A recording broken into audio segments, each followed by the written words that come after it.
Police in schools. It was supposed to be a settled issue in Madison after the district voted in 2020 to remove them from schools, but the state legislature is revisiting it today. Republicans have introduced a bill that could force schools in a district like Madison to hire school resource officers called SROs. A Madison school would have to hire an SRO if the school meets certain conditions, like an abundance of fights and arrests. But Democrats argue it should be up to the districts to decide.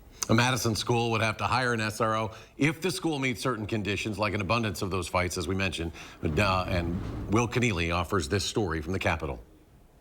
If your local school district can make their own decisions, why can't mine? Under a bill introduced in the Assembly today, schools would be forced to hire SROs in certain instances. In this bill was geared at 2 school districts. In short, this would largely impact Madison and Milwaukee, 2 districts that voted to remove police officers from their schools. Advocates cited in part the impact that those officers' presence can have on students of color for why this bill should be voted down. So we're talking about black girls. When we're talking about the school to prison pipeline, these are the kids who are affected the most in our largest school districts. Individual schools would have to bring police in if they have 100 or more incidents in a semester.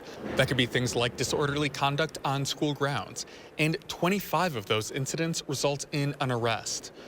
Republicans argue that it's necessary for school safety. Because liberal governments won't protect them. And that is sad. That is embarrassing for those governments. And it's got to stop. There are about 230 school safety officers in Milwaukee Public Schools.